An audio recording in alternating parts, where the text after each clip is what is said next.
And then we go back for a few chapters to Keita's childhood in Xantoroland, which is one of the poorest countries in the world. Xantoroland is a tiny mountainous island of black people, formerly enslaved, set in the Indian Ocean between Madagascar and Australia. And Freedom State is a massive, rich island, one of the richest countries in the world, and it's about 3 hours north of Xantoroland by airplane, or about a month north by rickety fishing dinghy, which is how many refugees are getting to Freedom State. And so there's this relationship between these two countries. But after the first prologue, we follow Keita in his childhood for a little bit and find out just exactly why he had to flee Freedom State and what his family life was like before he fled. And the only thing you really need to know to follow this other short excerpt is that Keita is now a young man, and he's in Freedom State. He's in Xantoroland, his home country. He's about 23 years old at this point, and he lives with his father, whose name is Yo-Yo, nickname.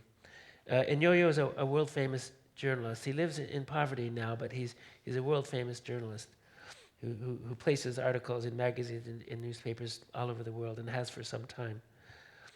One day, Keita was frying eggs and heating beans for dinner, while his father sat in the armchair and read the New York Times, when someone pounded on their front door. Yo-Yo stashed his newspaper under the chair, while Keita answered the door. 3 government officials in suits and ties stood on the porch. The closest one to Keita said, "Stand at attention for His Excellency, President for Life of the Republic of Xantoroland." A tall man in African-style robes stepped from behind them.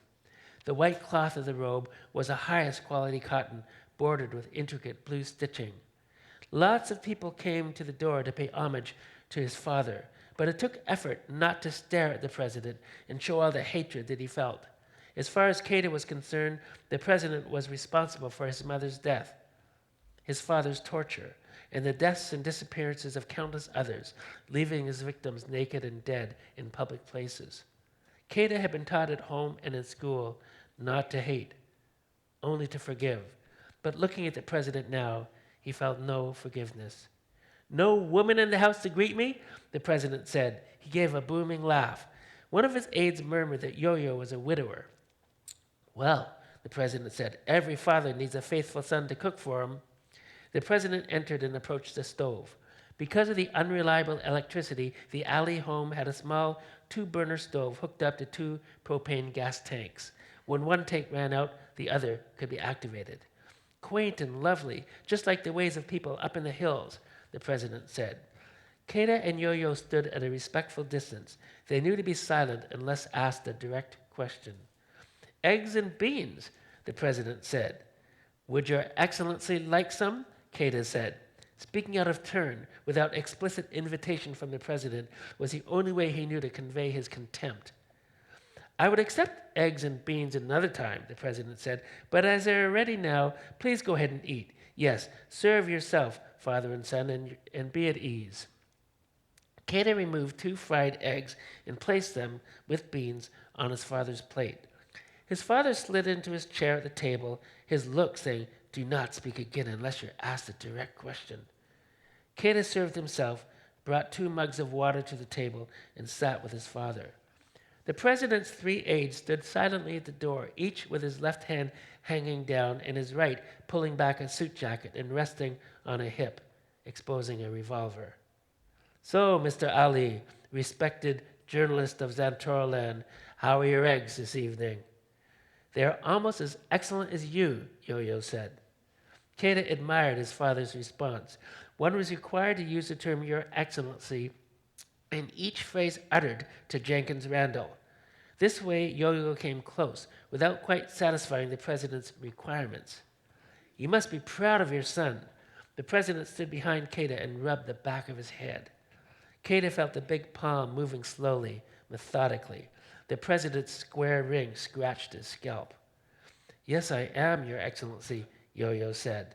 He took in the sight of the president with his son's head in his hands and said, "To what do we owe the honor of a visit from Your Excellency?" A father is such a famous intellectual with a son who's ranked, what now, in the marathon standings? Fifth, Keita said. The president removed his hand from Keita's head and placed it on his shoulder. Fifth. That's correct, Keita said. Not easy in a country known for its runners, the president said. Yo-Yo glared at Keita, who kept his mouth shut this time. Keita didn't want to show any respect where it was not deserved, but neither did he want to do something to cause his father harm. The president began walking back and forth behind Keita and Yo-Yo, clapping his hands once each time he paused behind Keita. Don't you agree that your father will be pleased to have a long and peaceful retirement and to see his son move up in the national marathon rankings? Yes, Your Excellency, Keita said. He remembered what had happened in the last Olympic Games when not one of the 3 Zantoro-Lander marathoners made it onto the medal podium. It had shocked the nation because on a good day, any one of them could have won the race handily. When they returned to Zantoro-Land, all 3 marathoners were imprisoned. 2 weeks later, when they were released, each used a red cane and walked with a permanent limp. And you, Mr. Ali, have had quite the illustrious career. The New York Times, The Atlantic, The Guardian, Le Monde. I've slowed down in recent years, Your Excellency. Slowing down is a good thing, Mr. Ali. Gives you time to enjoy life, to enjoy your children. Most thoroughly, Your Excellency, Yo-Yo answered. The president, a tall man with the girth of a boulder, stooped to speak in Yo-Yo's ear. Do you follow boxing? A little, Your Excellency. Would you agree that it pains the soul to see a boxer come out of retirement and enter the ring again? I never like to see anyone hurt, Your Excellency. Precisely my thoughts. The wise boxer knows when to fight and when it's time to quit. It's all about balance and what seems right, Your Excellency.